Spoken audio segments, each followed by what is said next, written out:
Thank you very much. Thank you to everybody here. Thank you, Hitachi, for this conference. For the kind introduction, my name is Priyank. I run a company called Mythos Labs, and as you so eloquently said, we use media and technology to counter online harm, which is misinformation, violent extremism, and gender inequality. There's a lot of people here who are much smarter on the topic of Russian disinformation and the climate in Ukraine.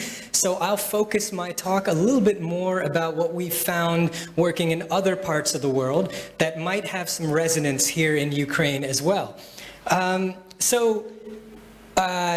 This is just sort of a little snapshot of who we are.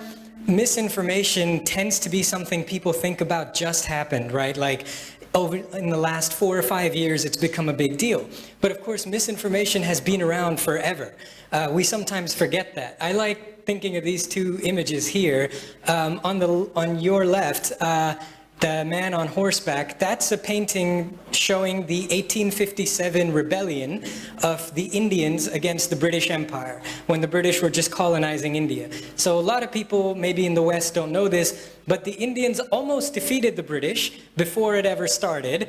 But then the rebellion was ultimately unsuccessful because, in large part, of misinformation that the British started. They started a rumor that the bullets that the fighters were using were dipped in both cow fat and pig fat. Now, for Muslims, pig is haram, so they didn't want to touch those bullets. For Hindus, cows are sacred, so they didn't want to touch those bullets. So a lot of people ended up not fighting, and the British essentially used a disinformation campaign to help win that war. And over here, this is a real clipping from an actual news article in 1835, published by a newspaper called the New York Sun, which was a big, big deal back in the 1800s in America. And the headline is that we have discovered human beings living on the moon. And this is a real article that the paper published. For 1 week, they published a series of articles talking about how we've discovered human beings living on the moon. And people believed it. They really fell for it. You had politicians, you had celebrities all saying, I can't wait to meet the moon people and stuff like that. Of course, it was fake news. So I say that just to remind us that fake news and misinformation are not new. They're old adversaries. What's new is the battlefield that we're fighting them on. Because the scope of damage that misinformation can do today, the reach, the scale, has never been greater. There's 3 billion people on this planet with smartphones, and over 80% of them have at least one social media app installed on their phones. And the average time per day that we spend looking on our phones is 4.5 hours. And that's actually much higher for young people. If you look at the under 25 demographic, it can be as high as 8 hours in some countries. So we're all much more vulnerable, in a way, to misinformation than we were before. Part of what we do is social media monitoring, where we look at different disinformation and misinformation narratives in different countries, and we try to see what the most common, the most popular, the most effective narratives are. And we've kind of found that the most common techniques being used right now in 2021 to spread disinformation by state and non-state actors are 3 different things: spoofing, truthing, and social proofing. So spoofing is what we commonly refer to as fake news, which is content that tries to imitate the look and feel of a real news source, but is of course fake. These are real examples of fake news. That's a headline: Sharia law has arrived in a US state. Of course, that's not true.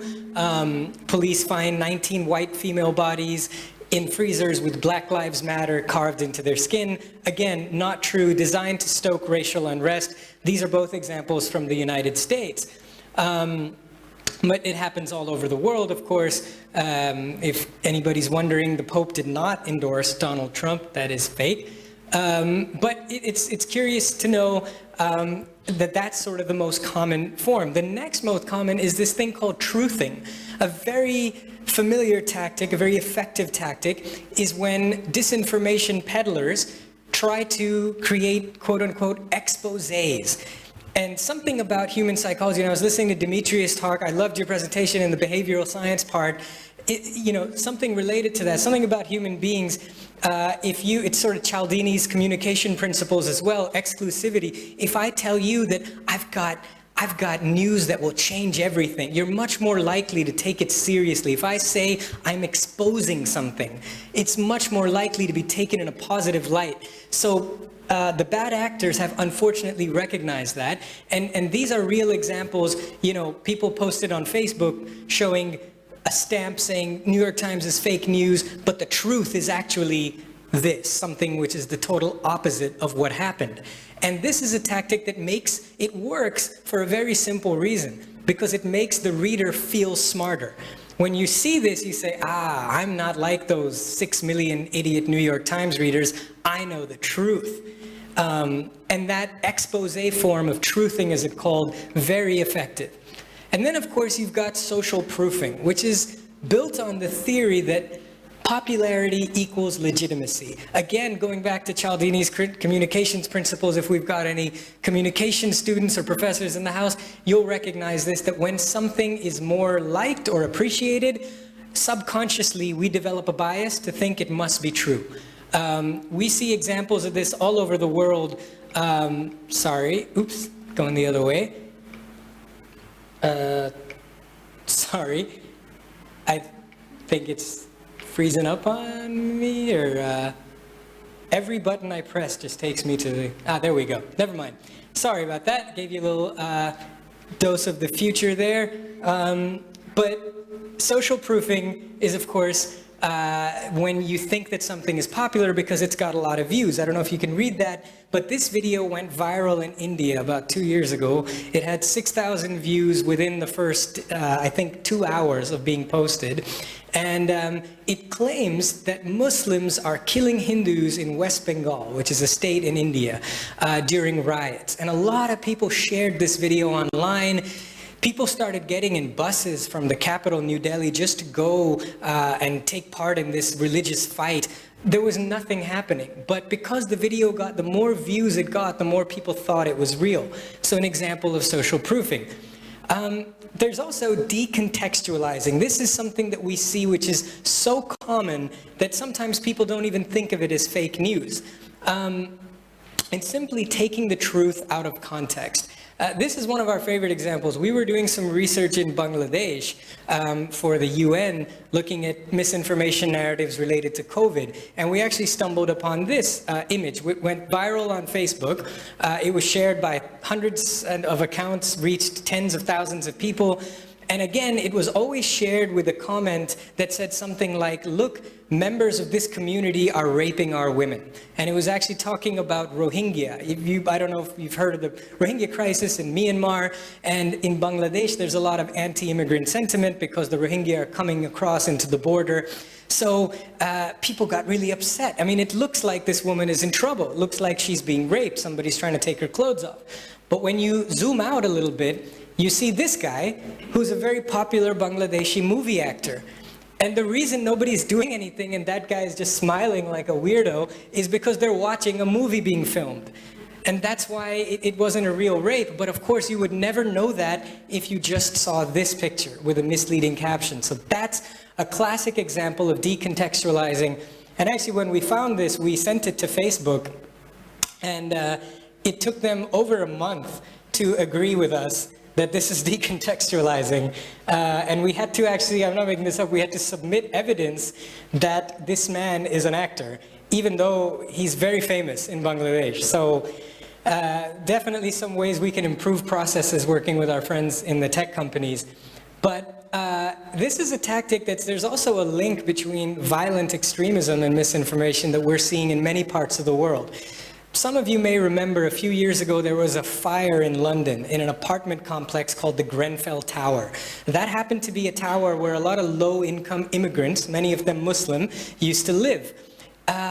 Interestingly, one of the first sort of groups to tweet about this was a far-right white supremacist group in England, and they put out this post, the red, white, and blue, saying that a British judge has declared that this tower was caused by ISIS. Now, that's not true. A British judge did not say that, but a white supremacist organization wanted to do that. And funnily enough, who was the first account to retweet this? That's a good guess. Not Donald Trump, but he might have been. Who was the second account to retweet this? It was one of the first accounts. It was actually not another white supremacist organization, not another neo-Nazi organization, but an ISIS-affiliated account. Because then they got to say, see how these guys lie? We're telling you the truth, they're lying. So it actually creates this vicious cycle where both groups benefit from the other doing misinformation, because they both get to go back to their base and say, see, the other side is lying. And of course, you had this going on the other side as well. This is a jihadist-linked account saying that BBC is a very crafty Zionist propaganda machine. Again, sort of both sides trying to play it, but it's kind of this game where they both want the other side to say bad things about them because it'll actually help their cause. So how do we fight back? Well, we, as I said in the top of the presentation, use three different tools at our disposal. We use artificial intelligence to monitor disinformation narratives and assess their impact.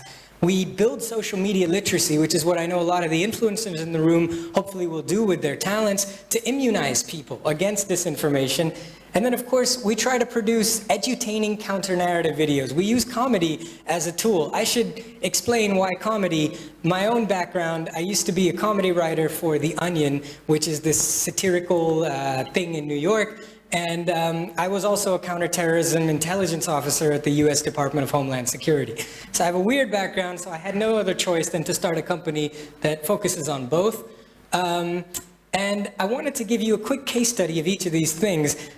We don't have much time, so I'll just go over it very quickly, but we looked at disinformation using artificial intelligence. We looked at disinformation about the Libyan conflict. So as many of you may know, it's a huge civil war, been happening for 10 years in Libya. Technically, there's only two sides, the LNA and the GNA, but in reality, you have many countries supporting different sides, including Russia. And I know everybody here knows a thing or two about Russia's disinformation tactics. So our objectives were simple. We wanted to answer three questions. Are there social media accounts spreading disinformation? Who's behind them? And are they actually making a difference in people's opinions?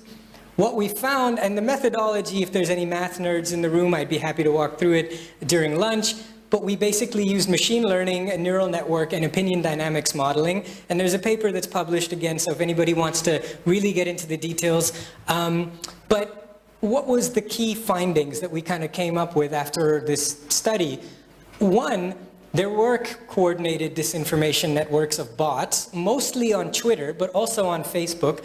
And they were almost all controlled by foreign actors. So here we see and some of these are not bots, they're what we would call cyborgs. Cyborgs are human-controlled accounts that use robotic technology to tweet faster or more frequently. So over here on the right, the one with, there's one, I'll let you guess which one is pro-Russia of these two, but one very clearly is. And I'm not, full disclosure, we can't say for sure that these are directly controlled by the governments, but they certainly are advocating for the positions of those governments. And what the Russian account, what's interesting about these different coordinated networks is that they were actually not just operating, you'd have a group of like 500 bots or 600 bots. They would all retweet the same things. They would do it at the same time. So it was quite obvious that they were bots. I mean, we had to use like spectral clustering and a few relatively simple mathematical algorithms to figure out that they're acting in unison. The only country that was difficult to find out because they were doing it in a much more sophisticated way was Russia. Russia actually had the smallest number of bots, or I should say Russian-linked bots were actually the smallest in number, but they were having the greatest effect on people's opinions. How? Well, they were doing it in a really cost-effective way. Creating an army of bots costs a lot of money, even for governments. And it's a lot of money to set up the bots, then to maintain them, and then if something bad happens, to transfer the servers and move them to another country. It's a really expensive operation. Russia figured out we can do this at like 1/10 the cost. So you had other countries, you had your Saudi Arabia, you had your Turkey, they all have networks of bots. They all had thousands of bots, but it was so obvious because they're all tweeting the same thing in the same language. They all have the same profile picture. It's easy to spot them. The Russian bots, Not so much. They would all tweet different things. And actually, they wouldn't really tweet anything at all. All they were doing was retweeting the bots from the other countries who were saying the same, who were supporting the same side as Russia was. It's really smart. Why should we invest in a bot army when Egypt is already supporting our guy, Khalifa Haftar, who's with the LNA? All we have to do is amplify Egypt and throw in maybe 1/10 the number of bots, but just keep retweeting. So that's what Russia did really successfully in Libya. And I would argue that if you're looking at it in a cost-effective basis, Russia had the most efficient disinformation campaign of any of the 9 different countries that were involved. And these are all countries with a lot of money and a lot of resources at their disposal. So something to keep in mind as we think about Russian disinformation in this part of the world, that they work smarter, not harder than everybody else. And that's sort of the key to why they've been relatively successful. We also saw that the disinformation was causing a significant shift in public opinion. And I can see it showing up there, but I'm not sure why the other graph isn't showing up on this screen. But if it was, you'd see that there's a 51% shift. People's opinions increased 51% towards one of the sides in the conflict. And this we could determine based on a theorem in social media network analysis, which is that your opinion on a given topic tends to be the weighted average of all the opinions you're exposed to. So if you're completely neutral towards strawberry ice cream and you follow 100 people on Twitter, 50 of them love ice cream, 50 of them hate it, you'll stay neutral. If 99 of them start posting about how wonderful strawberry ice cream is, over time, your opinion will shift towards liking strawberry ice cream. That's actually been demonstrated in numerous studies. And so if you apply the same maxim and you build out a 3D model of how everyone is connected on these social networks, you can start to see if we remove the bots, if we take the Russian bots out, now what do people think about the Libyan conflict? And when you do that, you see that, oh, without the bots, people were 50% less likely to support Khalifa Haftar, who is the warlord that Russia is supporting, than they were when you add the bots back in. So again, really smart, efficient use of technology and simple technology, but used smartly. We also saw that if you monitor bot activity, you can predict real-world violence. And this was a huge finding for us. We didn't set out to find this. This was just something we noticed. And then we asked the people who were funding the study, can we go a little bit deeper? And they said, yeah, we would want to know this. So we kind of went a little bit deeper. And this is a graph of one of the Russian networks that was spreading disinformation. So on the y-axis, you've got the number of bots. And then over here, you've got the year. So you can see going far as back as 2010, that's when they started this campaign. And every now and then they would add a bunch of bots. So added another 15 in 2014. Like I said, Russia's number is very small compared to the other countries. But interestingly, there were 2 major spikes. One around the beginning of 2014 and one around the end of 2019. And if you look at the violence in Libya, the casualties, they also spiked right here and right here. So immediately after one state actor invested in a lot of bots to spread disinformation, within weeks, the casualties started going up, the fighting escalated. And then we said, is this true of the other actors? And we looked at the Saudi networks and we looked at the Turkish ones. And yes, every single time a network increased its bot activity, you would see a spike in on-the-ground violence. Now, if you're a policymaker or an activist, this is like very important information, because if you can track this, you can warn your forces on the ground, you can warn the civilians that the fighting is going to get worse. You probably don't have time to stop it, but you know it's going to get worse, and that's valuable intelligence on a battlefield. So that's using AI. To talk really quickly about digital literacy, and specifically social media literacy, we all know the value of it. So instead, I thought I'd just give you 2 examples of people I've met. We blacked out their faces for obvious reasons because they've been involved in some shady stuff, but this person on the right, this gentleman, is a man named Ravi, who I met while we were doing a project in India, in the state of Madhya Pradesh, a very rural sort of state. He comes from a village. He joined what was known as a WhatsApp lynch mob. So India has had, like, I think 40 some people have been killed because of rumors that went viral on WhatsApp. Rumors like, oh, there's child kidnappers in this area and they're driving in a blue car. And that's the rumor this guy got forwarded on his phone. And then a bunch of villagers saw a blue car, this was in 2018, and they stopped it and they started beating up the people inside and they killed the 3 passengers because of that rumor on WhatsApp. Now, when I interviewed him for our project, I asked him, why did you join? And he says, my father told me. I said, really? How did he tell you? He sent me the message saying you must join. And I found that a little hard to believe because I had spoken to his father. And I said, show me the message. And he showed me the WhatsApp message. The WhatsApp message said, yes, there's this car, you must go, you must fight them. But it was from someone who had changed their screen name on WhatsApp to Baba. Baba is the word for father in his village. He thought just because the screen name is Baba, it must be my Baba. And I told him, I said, you know, anybody can change a screen name, and he didn't know that. And why would he know that? He's not educated, he's not literate, and someone's given him a mobile phone.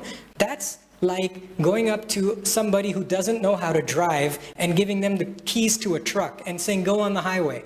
Of course they're going to get into trouble, right? So Iqbal was a woman I met in Kosovo, where we're doing some work. Kosovo has a huge radicalization problem. She actually married an ISIS fighter, went to Syria, lived there for 2 years, then realized she made a huge mistake, escaped, came back. I say, Iqbal, why did you go? She said, well, I had gotten a mobile phone. I was the only person in my family who had the mobile phone. She comes from a small village like east of Pristina. And every day, this one guy kept Facebook messaging me. And we all knew he was part of that crew at that mosque that was affiliated with ISIS. And one day I replied, and then he convinced me and I went. And I said, if you knew he was ISIS, why did you reply? And she said, because he messaged me so much, my phone would vibrate and my battery would die. And my parents said, it's too valuable. It's the only phone in our family. You can't let the battery die. Just go meet him. And I said, why didn't you block him on Facebook? And she says, what's blocking? If somebody had told her you can block people on Facebook, maybe she wouldn't have gone to ISIS. So social media literacy is not just something that's nice to have, it's critical. It's critical to security, to prosperity. It's not just an economic luxury, it's a national security need, I would argue. And it restores trust. This is a map of the countries where people trust the media the most. Finland and Denmark are high on that list. It's not a coincidence that Finland and Denmark are also the 2 countries highest on the list of digital literacy. So where you have high levels of digital literacy, people will trust news sources more, and it'll keep everybody safer. But it doesn't have to be boring, teaching people about social media literacy. I think when people hear literacy, they think, boring. It's like school. It's like classes, lessons. We try to make it fun. We just launched something in India last week called Smile, the social media and internet literacy e-module. And this woman over here, she's like extremely popular in India. I think she has something like 83 million followers or something. She's huge. She's a very funny comedian. We got her to act in small videos where she explains things like, how do you block someone? How do you protect your privacy? How do you recognize misinformation? But in a funny way, like using, she plays funny characters and stuff like that. And then you answer a few social media questions. The whole thing takes you 45 minutes online. It's free. This was kind of an experiment. We didn't know if it would go well. And we put it up there on Thursday. And we were hoping to get maybe 500 people to take this course. There's no marketing, nothing. As of today, I checked with my team this morning, we've had 10,000 people complete the course, and such nice comments and everything, because people really want this information. They really want to learn how to protect themselves online, and they don't want to be bored. So if you can make it funny, that's even better. And we do a lot of trainings where we teach young people, but we get comedians to co-train the trainings, we get influencers, celebrities. So many of you participants, and those of you who will win this competition, it's a great place you are in, because you have the chance to be the bringer of this knowledge to so many people who desperately need it. So it's a really exciting time to do what you do. And of course, we use comedy to create counter-narrative videos, narratives that are going viral but that are wrong or misleading. And why comedy? I think George Bernard Shaw, he was a comedian in the 1800s, he said it better than I could. He said, if you want to tell people the truth, make them laugh. Otherwise, they'll kill you. And I think that's very true when you're talking about sensitive topics. So I don't think we have time really to go into a video or anything, but if you'd like to see any of the videos we've made, please go to our website, mythoslabs.org, or come find me later. But I'm hoping that the videos and the content that you guys create is going to do exactly this, because we need more of it, and we need what you're doing. So thank you all very much.